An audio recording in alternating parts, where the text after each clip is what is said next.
Toronto Raptors. Scotty B. We the North, baby.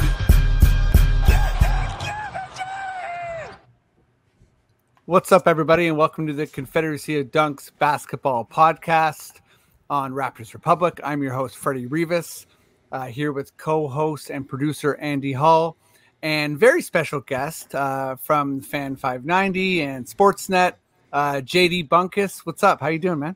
I'm doing well. One, I love your theme song. Two, I love that Andy wore the Sonics hat for me. Like, I hope that was for me. When I was choosing hats today, I was like, oh yeah, I'm pretty sure JD is a big Sonics guy. Huge. Yeah. I'm actually in my office. There are two huge posters that I sit under, and then one is a Gary Payton Sea of Glove, and the other one is a Rain Man, The Wrath of Sean poster. I still have framed posters from my childhood in my office. And I will die with those in my office. I will always be a Sonics fan at heart. Were they also your go-to like NBA Jam team? Oh, no question. Right? Kemp and Payton. I was so religious to playing with the Sonics that I stopped playing basketball video games after they left the NBA. Wow. I had 2K. I think it was the last season was the 08 version, and it had Chris Paul on the cover with New Orleans, which, by the way, is still the biggest travesty of all of this, is that the Thunder should have just been in New Orleans and the Sonics just should have stayed in Seattle. And they should have left, one of the biggest markets in basketball alone. But whatever. The Starbucks guy just had to turn a buck. It turned out to be an idiot decision, too, because he sold it for cents on the dollar. But, I would play with the KD rookie team, Luke Ridnour, Delonte West. Yes. They were the worst. PJ Carlissimo's boys. Yeah, that's it. PJ, So I would only play with that group. I never, ever played with any team other than the Sonics in video games, always. That's so funny. I had that same – that's crazy because I had that – that's the first version of 2K that I ever played.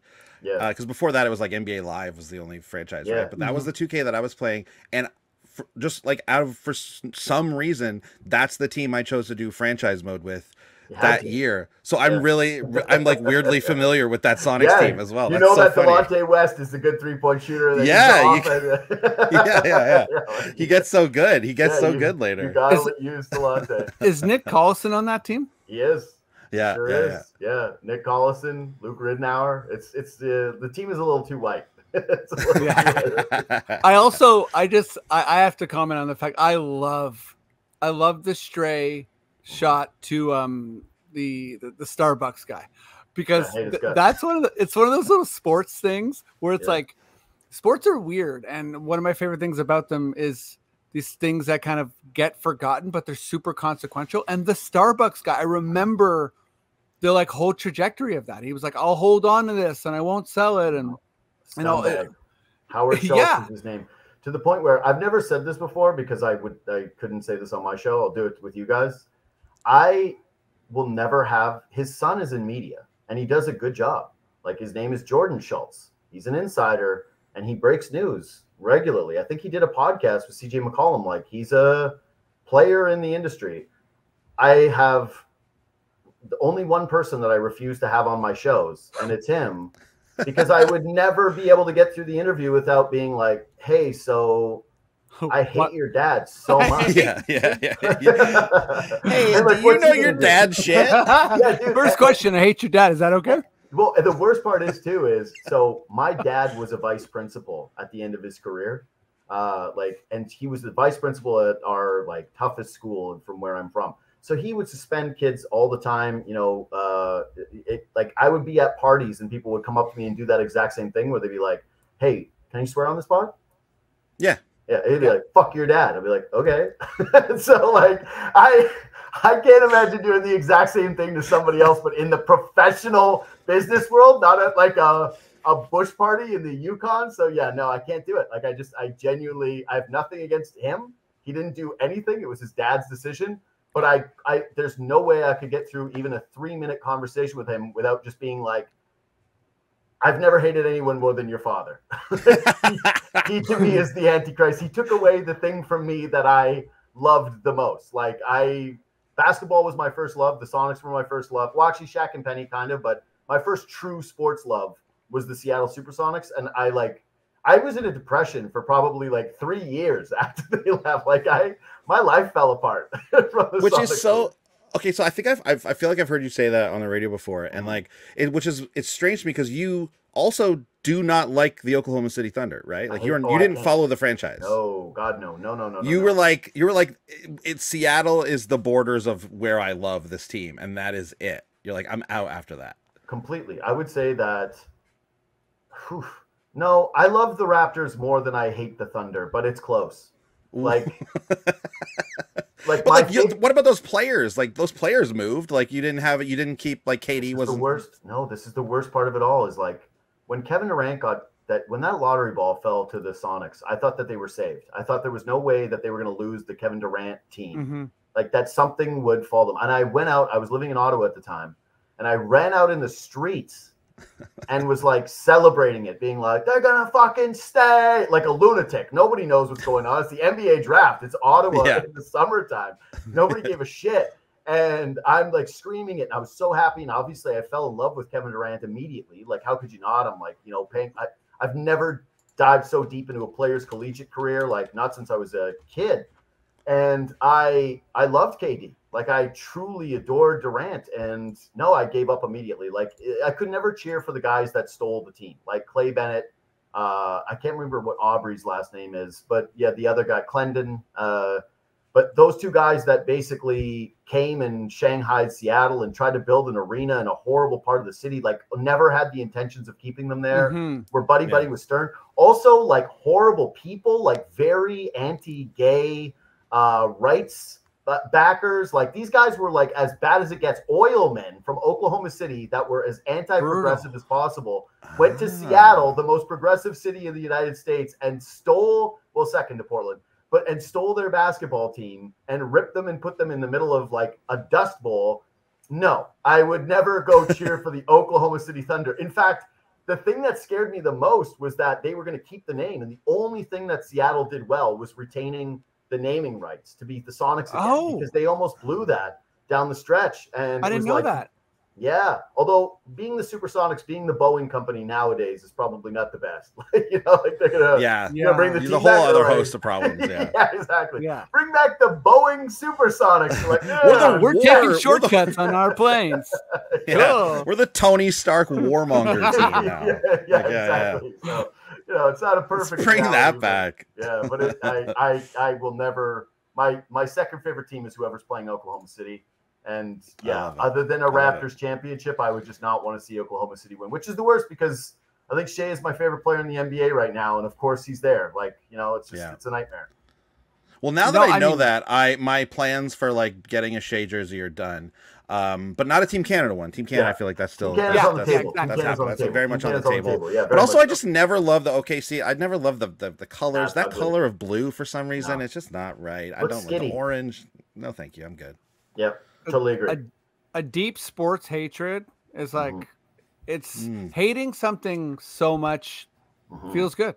And it's fun. It's honestly one of the best things about sports, because you're not, you can't do it anywhere else in your life. So this is the one place where it's allowed. So it's great. I feel like this is one of the things that Twitter has kind of ruined, because now hating is so in vogue. Being a sports hater was so fun, and it's such a like precious thing that you can have, is deeply just despising an athlete, like deeply despising a player. And even I remember people started to say, I sports hate him. And I went, like the fact that we have to qualify this all of a sudden is a real sign of it's the internet, because no reasonable person, if we were hanging out in a room, we're doing this podcast, and I was like, I hate Luka Doncic, neither of you guys would be like, wow, can you believe that? Like, Whoa, JD's gone too far. What a deplorable guy. But the internet has got us to a point where we have to qualify and say, I sports hate him, which I think is maybe the lamest thing a human being can say. Yeah, because it's like a personal, like contextual hate. It's not like, obviously we don't hate these people and shit, right? Like, no, that's the internet for you, though. Like, I can't believe it. True. But also, if you're out there espousing your hate on the internet, I mean, even if it's sports hate, like, I got maybe just rein it in a bit. I always espouse my sports. Well, I know you do. Media is different. If you're in media, it's a little different, right? But like, I'm sure you get a lot of the other side of it, where guys are just tweeting at you and stuff, and you're just like, you get some of the hate, but honestly, like, probably the most, like from a Raptors standpoint, one of the most freeing things in my career ever was I made a joke like 4, somewhere in there, 4 or 5 years ago. Yeah, that was a lot, but it was not that far. I was like, why did you say 8? Like 4 or 5 years ago, I made a joke when I was talking about Austin Matthews on a show. It was like I'd fold the Raptors to have Matthews stay in Toronto. And I was saying all these like aggressively, like it was a long rant of like 7 or 8 things I would do for Matthews to sign a long-term contract as he was in the middle of like his greatest run as a player. And it got aggregated by Six Buzz. And at first I saw it and I was like, this is incredible. I was like, Drake's going to see this. This is amazing. And I'm like, who would ever take this seriously, right? Like, or that it would even matter. Like people would take it seriously. People took it the most serious. I ended up, like, still to this day, people bring it up to me. But I had death threats. I was called a racist, like probably conservatively 1,000+ times. Like, and again, like, how old are you guys? You guys born in the 1980s, early 90s? 80s. Yeah, I'm 86. Yeah. Yeah. Okay. So yeah, we're same age. Growing up, like the worst thing you could be called is like a bigot or like that's such a loaded thing for you to say. So, like if I was going to say it to your face, I'd be like, you might get punched by me if we were like in person together and you were going to throw that accusation my way. And I was like, at first it really kind of drowned me for a couple of days where I felt so bad and just awful because like you take that much hate your way. But then you realize like the next thing comes and it's irrelevant. And I was at Real Sports actually watching March Madness games, and it was before a Lakers Raptors game. And there were a couple people that were like saw me like, whoa, you're really getting it on the chin, huh? Like just stop me. They're like, you're getting beaten down on the internet. And I was like, that's real life. Real life is the sports fan in the bar that's like, holy crap, man, that sucks for you. Yeah. Real life isn't the hate that you see on social media. It's like totally. It seems like so much because we're far more isolated than we've ever been, and we live more and more and more online, and so we view that as like a reflection of reality. But like, man, it's so not true. Even when I've met haters, people who have been like real true blue haters of me, where I've joked about pulling up their Twitter accounts and have as they've like talked to me in person, they crumble immediately. Like they're like, oh man, I was mad about a thing. It's like, there's no filter with it. And so I think that the hate stuff to me anyways is like, it was a good experience because you just realize it's so not real. And we give it so much power now over our actions and what we do. And in reality, it has no consequence. Like I still have a career. I talk about the Raptors every single day, almost on, my radio show, my podcast. Most people that I've met in person have never actually been mad at me over something like that. And so, yeah, I find the sports hate stuff when it's like appropriate to be fun. But again, it kind of gets ruined by that stuff is like the lack of filter people have. Yeah, it's like that. It's making me think of that KD moment. Actually, I think it was it might have been this year, actually, where a fan, and his wife was courtside, and he's coming in, and someone called him a bitch. And then he just turned around and was like, he wasn't like threatening. He was just sort of like, why'd you call me a bitch? And they were like totally rattled because they're like, oh, I said something to someone in real life and they heard it. And now I have to deal with those consequences. They were trying to get a 5 from him. They're trying to dab him up. Then they immediately they were like, oh, actually, embarrassing. Like you. The guy said he had a podcast. Yes, I was going to say that's worst the best part. Well, to me, it was the best part because he was sort of like, I got a pod. But that's when KD turned around and he was like, you're a waste. Yeah, like you're a waste man. I'm out of here. Like, you're a waste man. That's a huge insult. Yeah. You're a waste man. Yeah. You're a waste of a man. Goodbye. Yeah, oh God. I just like, as someone who does podcasts, when he said I have a podcast, I was like, damn it, this isn't going to go well for us. Like, you know how bad it is already having to tell women, like when I date, they're like, so what do you do? I'm like, I'm a podcaster, but like it's a radio You're like, show. I actually do it. And they're like, no, but like I do it for real. Yeah, but then that's what they think of is that guy. Like that to them is a podcaster because it's like, oh, you're not one of the guys from Smartless or on the New York Times podcast or so then you're that guy in a seat who's like, are you Michael Barbaro? Yes, actually. Yeah. But are you JJ Redick or LeBron James? Yeah. Oh, yeah. Don't get me well, yeah. Let's. I'm gonna use this sort of like hate talk to jump into the finals actually. And well, I just want to add the sort of like online versus not online. This is where you can talk about like when not being online is where you can talk about the fun, deep hatred of the Sonics, of the Thunder, and not have to kind of like get aggregated, which really sort of like, I don't know, it takes away the momentum and the context from your points. What, you got something? Just a bit of a self-burn there. Yeah. Hey, here's safe, man. No one's paying attention to this. No one's watching. Oh, shit. Oh, sorry. I think it's more so that like when you're having a conversation. I meant having a conversation. I know. When you're having the conversation, though, people get it. Like they can hear the context. They're forced to actually. Well, not always, because I do find it funny when people like will tweet you or ask you something about what you said, and you go, you couldn't pick it up, like that. This was meant in jest, or that this was meant to be, a little over the top, or that if you tell a story, like you guys know, like you do this like for a living. You're in the arts. You do stuff with exaggeration. You tell a story. Like it's boring to hit all the details in sort of a normal way. So of course there's a little bit of addition to something. But in general, like that thing that sucks with the internet takes is that you look at it like a Rorschach test. Like if you see something that is meant to be a joke and it's like Luka Doncic sucks or whatever, and then you're like, this is the meanest thing someone said. Right? They don't know you. They just look at it through the lens that they have in that moment. So I love podcasting because it just, I don't think that there are as many people, let's say, who take it out of context or who run with it in their hard feelings. And they usually just like want to sit with you, have the hang, and actually enjoy it rather than just try to pick it apart. Yeah. Things can totally breathe. So wait, let's jump into this. I don't know if you guys were able to watch the full game yesterday. It was horrible. It was horrible. It was a blowout. It was an early blowout, which is the worst kind of blowout. We talked a little bit last week about I called. Speaking of hate, I hate the Celtics. I also, I don't like the Mavs, but I truly do hate the Celtics. I'm not alone there, but what's like what's your sort of is this like feeling sweepy to you, JD? This series is it too early take to say that? I know that this does sound so reactionary, especially since like I am a takes guy. That is what I do. But going into this series, I never felt like the Mavs had a shot. Like I never believed in it. I was a little suspicious of Dallas's run. They played a Clippers team that didn't have Kawhi, and that was falling apart right in front of them. Then they played a Thunder team where Shea was brilliant, but the rest of his teammates couldn't do a damn thing. And it was tight, right? Like Luka didn't play particularly well, but his teammates came through, and all of a sudden it was this moment of, man, Gafford is really good, and they're getting a lot out of Kyrie. He's having this incredible run. He's really carrying through the PJ Washington. Yeah, exactly. What a trade deadline they had. What a draft they had.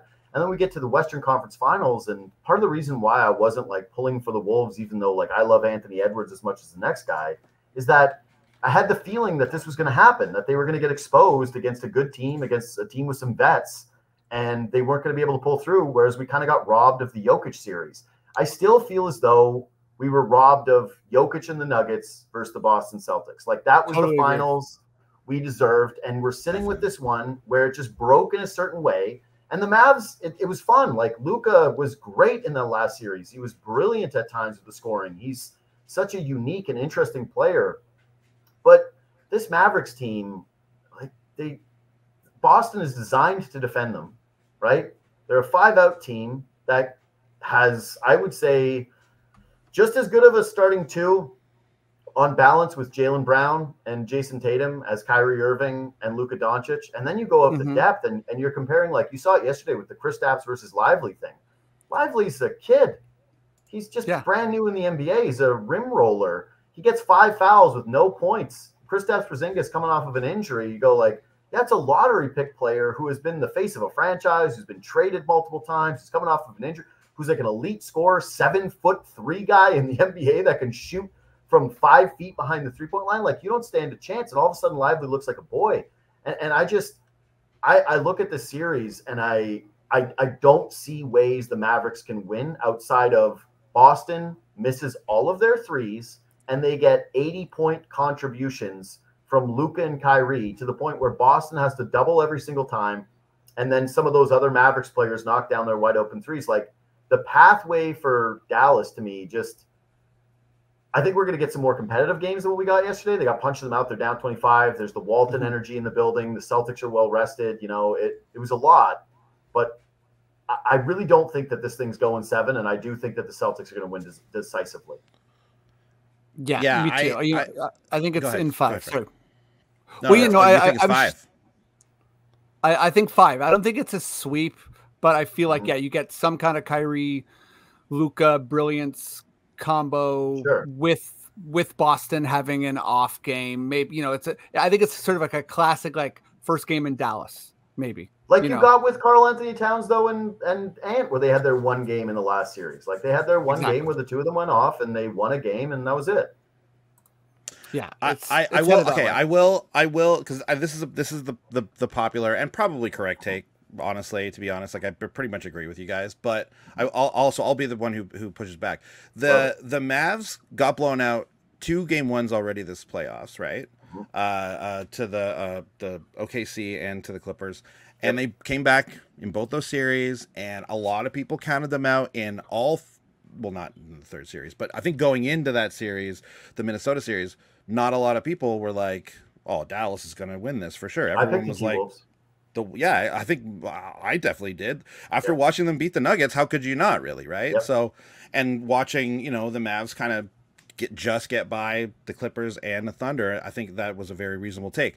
So, while I agree that Boston, just from top to bottom, is just a more solid team, so much deeper. Porzingis just showed it, you know what I mean? Oh, we got him back, and we didn't even really need him, you know what I mean? However, the other thing is, and this is not, I hate it when people do this for basketball. It's like, take out the first quarter and it's only a difference of 1 point, right? Like, But but there is something to be said. Part of the game, and wow, you got a take out the part where they take out the part where they beat them and they still beat them. But so I don't know if it's a more even first quarter, that's way closer of a game. Blah blah blah. But if a frog had wings, he wouldn't bump his ass when he hopped, right? Yeah, but I see some of those points. I would just say that the only kind of misnomer here is comparing some of these other teams to what Boston is, right? It's like that's the issue. Is that it's like you could drop a game like that to OKC and find your way back in because the Oklahoma City Thunder are a young team that's still trying to find themselves. Like Boston is a collection of players that are in the hearts of their prime that just put together a completely underrated season and just went on a completely that's it. Is the thing that I think is lost a little bit, and I had Joe Cacharo on my show today, and we discussed this a little bit, is like, I mentioned this point, how forever, the one thing that analytics guys have always told me when it comes to measuring a team is it's actually not like the close games. Those are always viewed as coin flips. It's, do you blow out bad teams? Do you kick the crap out of your opponent when they're bad? And people went and looked at this Celtics run. They were like, well, they didn't play anybody. They didn't beat anybody. And I went, yeah, but they dismantled these teams. Like all these series were over. They just swept in the Eastern Conference Final. People go like, oh, well, there was no Halliburton. I'm like, okay, but Nembhard played as well as Halliburton could have. Like what part of Nembhard's games were not what Halliburton would have done anyway? And Boston kicked their teeth in. And, they came back in the one game that Indiana was supposed to win. They came back, they dominated them. It's just a really, really good team. Yeah. They defend extremely well. They shoot extremely well. They've got defined roles. Yesterday, too, like, what did Tatum have? 13? 12? Something like that. 13, 14, 15 or something like that. Yeah, I just had the box score. Like, it was so well balanced because it was a blowout. Tatum had, where are we 16. here? 16. 16 points, 5 assists. Didn't play particularly well. Like, if they would have needed to call on him and said, hey, Tatum, like, we need some buckets, right? Brown was, I think, their leading scorer, at 22? Something in there? Like, they can just dice you up in so many ways. So to me, like, honestly, the biggest or best path for Dallas is that Kristaps Porzingis tries to make a block like he did on the third one of the game, where he goes, like, up in the air and he gets a little too cute and he comes down that leg and he hurts it. And all of a sudden, you've got Al Horford who's just played all these games as your only, credible center, and he's got to play 36 minutes a night, 40 minutes a night. That's where you could talk me into Dallas. But the way that they protected the paint, the way they protect the perimeter, the way they shoot the ball, share the ball, like rebound, it's just the Celtics are good, man. The Mavs had 9 assists. Yeah. 9 Bottled assists as a team. Yeah, killed them. It's insane. Yeah. I think, it's we're dealing with like waiting for a phenom. Like I cover the WNBA as well, and it's like we're a lot of people who are new fans with Caitlin Clark. They're sort of when people are excited about a phenom, they are imagining this moment, this like LeBron Pistons moment where that phenom is like, oh, I'm like transcending everything. We kind of we've seen it with Jokic in the past couple of years where it didn't happen this year, but it's like, oh, wait a second, everything's moving slow. He's figured things out. And I think like if there is any story, it will be glorious. But if there's any story where Dallas even makes this a series, it's Luka hitting like a whole nother level.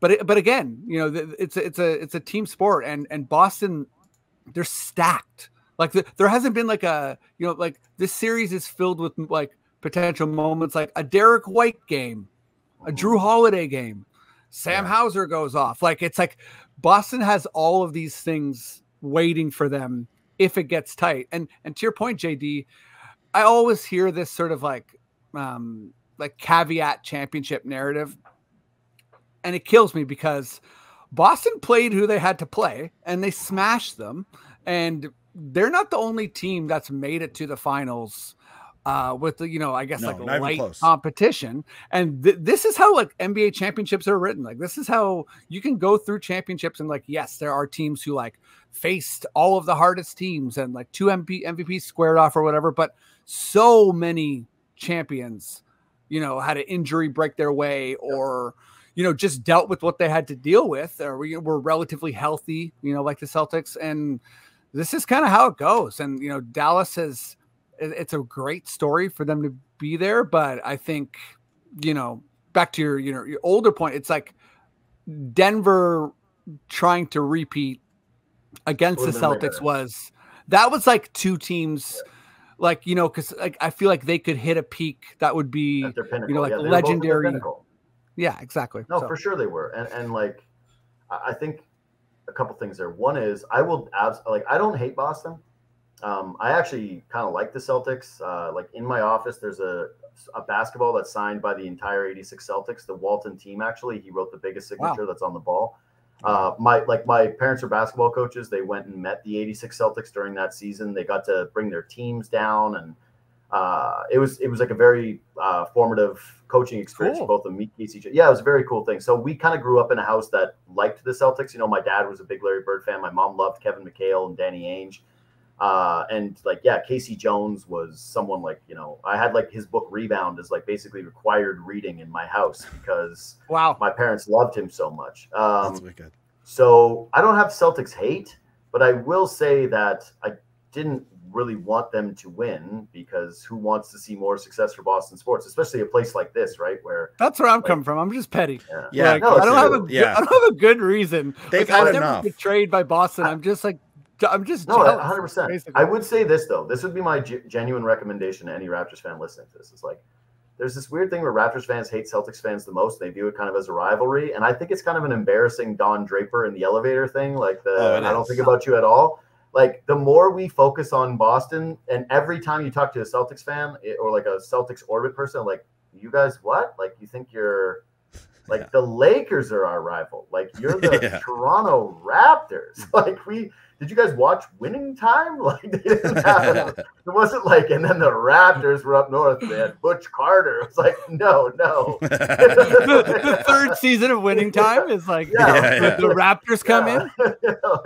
The time in the bubble when you got like when Siakam fell apart and couldn't score on Marcus Smart. Like that's not a season of Winning Time. So, but the thing that drives me crazy actually about the Celtics run though is I do think that this is going to go down as an all-time like you didn't face anybody thing, and that they're great. That 2 things can be true. I think that this Celtics team is a very deserving champion, a very good team, maybe even a great team, but that we never really get to see them tested, and that's what's really frustrating about this finals is that if it does go 5 and it does continue to play out this way, Celtics fans won't even really get that satisfaction because like even with this is the stupidest shit about the Raptors run is like people love going like, oh, well, there was no KD and Clay got hurt at the end of the series. You go, okay, except for they played Jimmy Butler and Joel Embiid, and it came down to a rim bound shot. And also Ben Simmons was still good then, and they had JJ Redick. Like, that was a damn good Sixers team.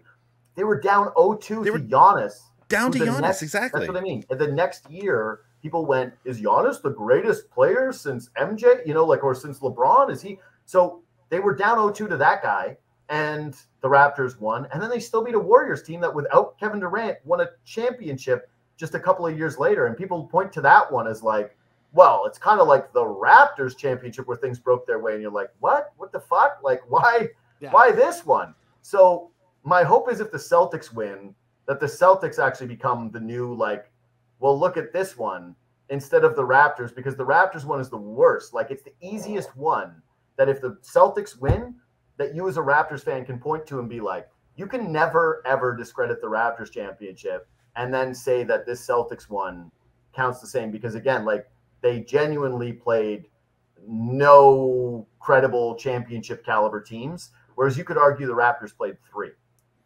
Oh, easily. And like the Celtics better hope that like either Luka or Kyrie doesn't get at all injured, even though I know Luka already is sort of injured at times. He's soccer injured. He's soccer. Yeah, injured, exactly. like, he makes it. Things aren't going his way. And he's like, I'm so hurt, and things are going his way. You're like, where's your limp? He's like, oh right, I forgot. Oh yeah, He's got to go full stretcher. He's got to go full stretcher. Yeah. The guy trying to pick him up from behind. If they go down 0-2 in this series or 0-3 in this series, he should take himself out of game 4 and then they should put out like this lengthy injury report that discredits Boston's championship even more, being like torn ACL, torn MCL, torn calf muscle. Like, I want that. Was playing it for the whole time. Was playing on one leg for the Heard it right at the end of the Minnesota series. Just for that, just for the Celtics. Exactly. We were a broken, battered team, and we never had a chance. Yeah, and the whole team knew it, and so they couldn't play well either because they were so sad about Luka. Give us that. LeBron had that cast moment a couple years ago where he like hurt his hand, and then it's like when he got to the press conference, it was in a full cast, and it's like, how did they put a cast on you that quick? Plaster doesn't dry that quick, sir. Yeah. Was that a pre-made cast? But yeah, I mean, the only thing I'll add, JD, is like, I feel like the Lakers. A lot of people say that about the Lakers bubble championship, but I mean, my thing is like, I give that 0 stars. Yeah, I mean, like, and that's fair, but I'm like, I as a Raptor fan, my defense, like, anytime I get the fraud accusations, like, my main thing is like, we won though, so like, no, for sure, I we got it, we won. The championship was so much more legitimate. That's what I'm saying than these other ones. Like, I don't mind debating and discussing like who's had the best runs to win, right? Like, I was thinking about this the other day. Is that so? They were doing this whole thing about like the best backcourt tandems in NBA history because someone said it was Luka and Kyrie, even though like they haven't even won a championship. And I was thinking about how it's Isaiah Thomas has gets the least credit of any player in the NBA because his legacy is basically the guy Jordan hates. Yeah. And he won a championship where he went through like, I think it's Larry Bird and Magic Johnson. And I think it was Dominique and one. It was like he beat Michael Jordan. Beat Jordan. Yeah. That's what I'm saying. Like, he beat Jordan, he beat Bird, and he beat Magic all in like one playoff run. And it's like that should count the most. Like, those ones should count the most. Is like those kind of runs. Having historical context with the NBA is great. It's just like the Raptors one is so stupid because people think that the Warriors were so inevitable, right? That with Kevin Durant, that it changes the math for the Raptors so much. But it's like if you compare it to some other ones, like that Lakers bubble championship or like this Boston Celtics one, if they beat the Mavericks, no, like it's not among the worst or most fraudulent or most untested championships that have ever existed. And so, like, my gripe is not that people bring up the Kevin Durant thing. Like, we know that, dude. I was there. I was at the games. I was watching Kevin Durant straight up take jump shots, and I was sitting there at the time doing shows with Ennis, and I remember looking at him being like, if he plays, we're fucked.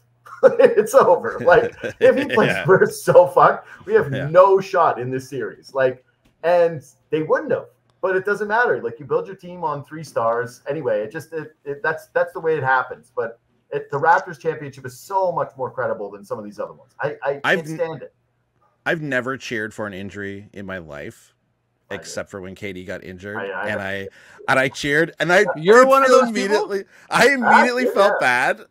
I immediately felt bad. I was like, ooh. The moment. It was like exactly. It was pure moment. Like I don't blame Raptors fans for that at all. It's like if you would have cheered for it, like going into the game, being like, I hope Durant gets hurt, like, and you were like, yes, he's hurt, and like it's a bad thing. But no, dude, that was a Raptors fan base that thought that they had no shot, and Kevin Durant came back, and the whole world was like, this is inevitable and this is over. And then he went down, and people were like, oh my God, we have a chance. That's all the reaction was. It wasn't, hey, yes, we're so glad this guy's hurt. Also, a tortured fan base.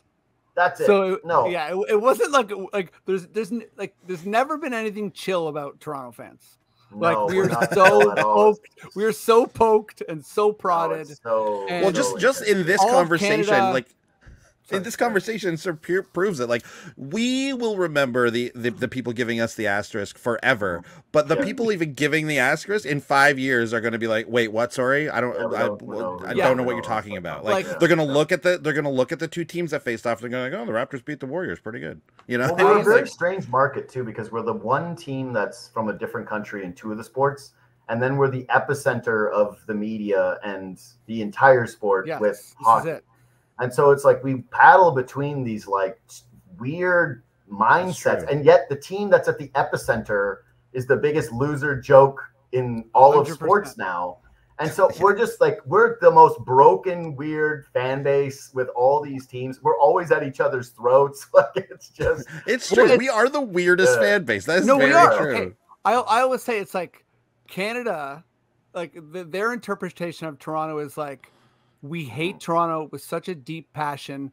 I want, any Canadian team to win the Stanley Cup, but if the Leafs ever get there, fuck them. And then for the Raptors, it's like, oh yeah, we're the rivals of the Sixers and the Celtics. And it's like, as someone that has American family, it's like, I hate to break it to you, but they truly do not care about us Sixers, in Knicks, any Boston way. Is the circle. Yeah. Like we're just not a factor in American. But that's it. We're want to be a part of it. In the zeitgeist. It just doesn't work like that. We're just not. And we won't be. We're not. Like we're not. We're others. Sorry, go ahead, Andy. I remember talking to my ex-girlfriend at the time. Her family is from Buffalo. Yeah. And I remember talking to them during the 2015 season, being like, wait, no, it wasn't 2015. It was the time they were good before that. At any rate, whatever. Jays were like in the mix, right? I remember talking to them. They're all Yankees fans there, right? That's just, I guess that's how it works. And they absolutely were like, the Jays? What are you talking about? I'm like, we're in second place in the division. No, we're the Rays to them. We're the Rays to them. Yeah, like, it's insane. Different. But that's the weirdest thing though, is imagine if like a Yankees fan, where it's like the epicenter of baseball, if their basketball and But you live in Buffalo. No, for sure. But what I'm saying is like, it's just so strange. There's nowhere else where there's one team that is like the mecca of the sport, and then the other two teams are viewed as like small Mickey Mouse expansion, small market. Like we always want people to be like, no, it's big here. We're like, what is it, the fifth largest city in North America? But then you go, well, what about all the other cities in Canada? We're like, don't worry about that. Like, don't worry about that. Don't worry that 40% of the population of this entire landmass is all congregated in one province that's like hugged up against your border, and you wonder why our identity is your identity. Like, don't worry about that. Just focus on this one thing. But no, we're cool. Yeah, we're an international city. We're very important. Yeah, what do you guys know about like Denmark? Because that's what the States knows about us. Yes, we're totally Denmark. You guys talk about like, oh, you guys got clogs there? Like that's them to us. Like, how many windmills? How many windmills are where you live, dude? Yeah, that's it. You guys still have the monarchy or what? Yeah. They know the colors. They're like red and white, and the same thing. We have an NBA championship. No, that's it. We're that. Yeah. We're Holland. We're no different. We're just the same. This is so. Listen, we're getting to the heart of Canadian insecurity and American superiority. This is good shit. Yeah, let me just, JD, I sort of want to, basketball, but I mean, this is great. It's all good. Sure. Do you have it's still a little away from the draft. So let's just sort of I want to talk about the draft a bit, but who cares? I more so want to talk about free agency, because this is, assuming they get the quickly deal done, fast and quick, there is going to be more money than this, organization, this front office has had in a long time. So whether they spend it is a different question, but is there anyone out there like among free agents that you feel like would be like a good strategic target?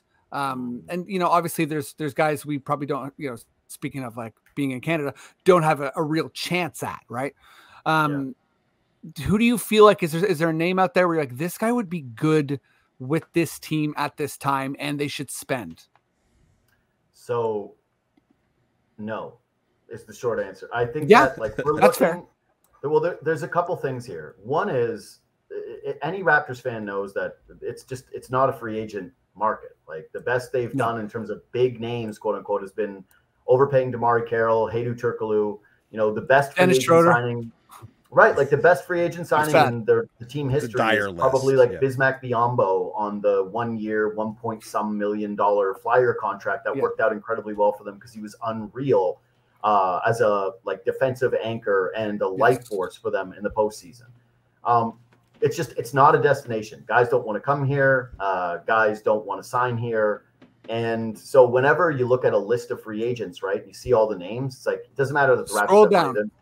They're not competitive for these guys. What I think the Raptors need is like a good, reliable, professional guard, someone who can like halfway run an offense, knock down a shot, is a good, like they need some good veteran presence players that have done some things. That's why like the Schroeder signing was actually kind of a good one. And it started good. Yeah. It did, but also it kind of ended in a way that I really hate in terms of trying to prognosticate what the Raptors' future is like the fact that this guy kept going to the podium being like, we should care, you should try, we should care. Like, I like teams that try, and that the coach loved him, and then he ends up getting like shipped out of town for nothing. Because anyway, it's kind of ominous. It's weird about the vibes, quote unquote, in Toronto and what they were supposed to do. There's a lot of ominous stuff going on in this era. Yeah, but to me, it's like the big questions are, one is, what does the Quickley contract look like? Because I think it's from people I've talked to, it's going to be big. And so like the amount of money the Raptors have all of a sudden kind of dissipates pretty quickly when you start to look at what Barnes' next deal is going to look like, what Quickley's is going to look like. But then there's just, you want to find out what those two guys are together. And you're going to try and surround them with some vets, right? It's why they brought Olynyk back, and they're probably going to start the season with Pirtle. Like, you're not going to trade him. You want to see what they look like around some competent players. My only question is, like, how quickly actually is Masai going to remove those pieces and pivot towards, like, kind of the full rebuild if those guys aren't really showing massive improvements together as a team? Like, what do they need to show that is going to cause the Raptors to say the next year, like, no, we would like to get aggressive in a trade, or we would try to like pitch another free agent? Because like, what's the pitch to a free agent right now that wants to win, right? It's like there's no case. There is none. Right. So I think that you're hoping for like the DeAnthony Melton types for this team. Like that's the kind of player that the Raptors should be honing in on. I think that they could probably use a backup big, so someone in the market that can give them some minutes and not have them completely fall apart when Jakob Poeltl gets his eventual injury, and not just have to be the Kelly Olynyk at the 5 stuff or another version of small ball to replace, what they lost with Koloko. But maybe they address that in the draft, because there's like a lot of big guys, and there could be dudes that are sitting there at 19 that they can kind of grab with that pick that could function as like the backup big roles. But to me, it's like this year is way more about finding out, what do you have with year 2 Grady Dick, Emmanuel, like, quickly having a full training camp with the team and signing a contract and being an actual like Toronto Raptor, Scotty Barnes being healthy, getting a full training camp with those guys, and basically saying, hey, it's these 3 now. It's these 3. We're going to see what they have together. And then whatever they showcase, that's what we're going to do going into next year. Plus, like, even when it comes to free agents, like, they've got a lot of guys that they got to see how they fit in that ecosystem still too, right? Like, there still is Pirtle. There still is going to be Kelly Olynyk. There is going to be the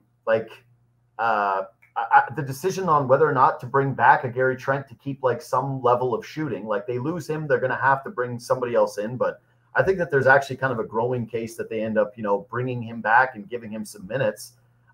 They got the other kid from Utah. I'm blanking on his name, Abaji, where they've got to figure out like kind of what he is in terms of the minutes that they've got to give him. And so I just think that there are so many questions with this roster that you're really not looking to bring in someone that is going to be disruptive or need something. You're looking like, that's why almost the Bruce Brown thing made sense to me at the beginning, is you went, okay, this is a nice, like good, credible NBA player that might have some value in a trade. And then he just stopped playing basketball when he arrived here and then sewered his value to the point where teams were like, we're not giving you anything other than more picks in a draft that you don't want to be in. So they were put into like an impossible position. But I think that you are sort of looking for those types of guys in theory, a guard who will play defense, who will hustle, who will listen to your coaching staff, who will do things the right way, who will set an example for the young players, but also can actually handle the basketball and create for themselves when you need a shot, when Quickly goes to the bench and you need a secondary guard. So that, like, yeah, it's the Melton type is sort of what I'm looking at there. I think the Malik Monk thing makes no sense, just by the way. Like, I don't want to have a backcourt with another undersized guard. I just watched in Sacramento what it looks like having, like, do we think that Quickly is going to be as good as Fox? I don't know. That feels like a stretch. And we just saw what those two look like together. And yeah, I don't know. I think that they're going to have to defend at some point, and having those two guys to close games doesn't really work for me. So that's like a long-term winning move. I've seen a lot of people that really like Monk. I'm not as into that, even though I think he's a really good player. I think that's kind of like buying at a high and ends up being very much like a Damari Carroll move where you go, wait, who's this guy? Like, why did they pay him so much money when they're not in a winning cycle? So yeah, I would say conservative offseason. Like, you don't got to spend all that money. Plus, there's advantages to having cap and utilize and weaponizing it, right? And so if the Raptors do see themselves in a position where they can make a really good trade, I would rather have it that way than we're looking at the books and saying, God, the Raptors got to get off of that contract. Like, nah, right. Be cautious. This is a very cautious offseason that's very much about those young three. Yeah, so many good points, and I think the earliest point you made sort of about like things being a little bit ominous, we don't even need to get into like what the vibe of the team is or what it isn't, right? Because it's kind of they got to sort that out. Yeah, like they got to go into this season where it's like, hey, can I feel like these guys enjoy playing with each other and like each other, and that there's not going to be a moment where Scotty Barnes walks off the floor and then it's like, oh, I didn't know the game wasn't over. Like, okay, yeah, like no more of those. Like, time to just mature a touch and look like a professional organization. And again, like that's what I would say. It's like, look like a competent professional basketball team again. Which is, I think, is like a really great point. I mean, everything you just said, where it's like, maybe we just don't need to go out and grab someone like that. You know what I mean? Maybe we're not looking at grabbing somebody who's looking for a big splashy contract and coming in and making a big impact on a team. Like, I mean, it's basically just exactly what you said. Let's see how let's just see these guys. Let's just see these guys. Yeah, we don't need change for change's sake. That's why they re-signed Kelly Olynyk. Kelly Olynyk will pass the basketball. He'll take a shot when you need him to take a shot, but mostly when he's open. He's a good teammate. He's going to be happy living in Canada, right? Like, it's the same thing with RJ, where you go, hey, man, part of the reason why I like the RJ Barrett thing is he is a hardworking player that is going to show up every single day, work his ass off, and try to set an example for guys, and isn't really going to make waves. He's not going to have problems with teammates. And so I should have included him in terms of the figured out with the four. I just, I think RJ is like a really good player, but I don't think that he's going to necessarily be like a linchpin to like what the Raptors' success is ultimately going to be. Like, I think he's a very good player that could be a part of a winning team. But the big question mark with the Raptors to me sounds like, what is the ceiling and the connectivity of the three young guys, and like how good can they be together? Because that should be dictating, what the future direction of the franchise is. If those guys, so when you say three guys, you mean Grady, Quickly, Grady. Yeah. Grady Quickly, and Scotty. Like, I just look at from the timeline standpoint and the unknowns of what those three players can be. That's sort of what I want to get figured out a touch more. As in, like, I know RJ Barrett, what he is as a player. He played great for the Raps last year. Yeah, he's awesome. I'm not living in some delusional fantasy that like all of a sudden he's going to turn into like, a number 2 on a championship winning team. Like, he's a very good player who can give you a bucket from time to time, but who has some pretty obvious flaws as a player and doesn't fit what I think is going to ultimately be the Raptors' most consequential timeline as like a go-to scorer for them. Like, I think it's got to be the other three that dictate sort of what the direction is going to be. And if they're all really good, then that only bodes more well or like better for having RJ Barrett on your team, like in terms of having sort of that core group of players that can actually get you a bucket. I know you have to run, but RJ is only a year older than Scotty. Yeah, it's weird. which is wild to say, right? Like they he's seem really farther mature. apart. And yeah, that's the thing. They seem farther apart. I honestly thought that he was 2 years older than Scotty, but that's one is nuts. Like, yeah, one is nuts. You know what though? I still think even though the age gap is not that significant, like my greater point there is more so like, yes, I think one guy has that's more what I meant. to discover with his game, whereas I really think that RJ is closer to and is like what his finished product as a player is, which is like a good playmaker who is a decent scorer, who will always dig in defensively but not be like a stopper defensively, lunch bucket player, like hard ass player. Man, from a maturity standpoint, though, those two guys couldn't be like further apart in terms of what we've seen in their careers.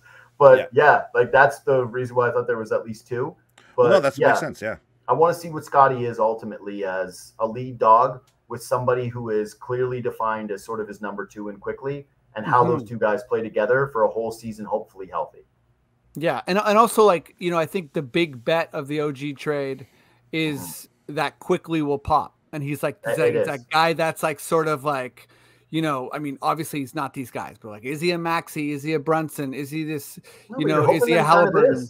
You're kind of hoping that maybe he's close to that, like that he's one of those guys. Like, look at, nobody thought Shai Gilgeous-Alexander was Shai Gilgeous-Alexander when they made that trade, except for Doc Rivers, who claims he did. Who's like, and then also was okay with him being traded. Yeah, I was like, I said he'll be the next MVP. It's like, okay. No, you're right. The bet with the Quickly trade was, hey, you're bringing in RJ who's a culture setter and who's a reliable scorer and a good player. Like, you're getting a valuable player. But the hope is that Quickly had more to show, and that he does. I don't think it's outrageous to think that he can become a Maxey type player. Like, I just don't. I think that's the high end of it. That's the ceiling. That's probably the lower outcome there. But you've seen flashes from him as a player where you go, okay, like you could see it. Like you could see that kind of ceiling. Yeah, he looks like potentially an unreal shooter. Like quick release, high percentage. I think the game off the bounce. Yeah, off the bounce, like self-created. Like he has sort of that like that full shooter package, and then I think the hope is that he expands to being able to like game manage and set people up, but that's also a pretty big hope. And then how that works with Scotty, it's a huge hope. It's a huge hope. Ultimately, I think that they've got a collection of guys that are 2s and 3s, and it'll be more interesting to see like how it shakes out, like a hierarchy of what I will say. 4 guys, because I'll include RJ in that. 4 guys that might be 2s and 3s, and how they sort that out. Oh wait, the Raptors having a full team of 2s and 3s? Yeah. It's strange. It's never happened before. Yeah, you know what though? If you get multiple 2s, if they end up with multiple 2s out of those 4 guys, that would be actually an amazing coup. So it's like, it'd be great. Yeah, if you get 2 2s out of the 4, I think everybody would take that. Like you would absolutely take that. Well, yeah, JD, we really appreciate you, coming on the pod, and we don't want to keep you, and just we'll just throw to you. Is there anything? I mean, people should know who you are, but just in case, is there anything you want to tell everyone? We talked about it. They're like, he's the guy who said fold the Raptors.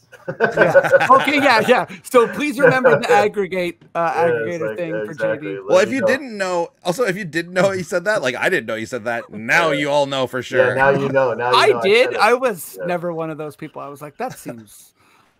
That seems like he wouldn't have said that fully, or non-jokingly. No, I said it seriously. I was literally trying to look into plans. I was like, how do we do this? How do we fold the franchise? You had Larry on the phone. Yeah.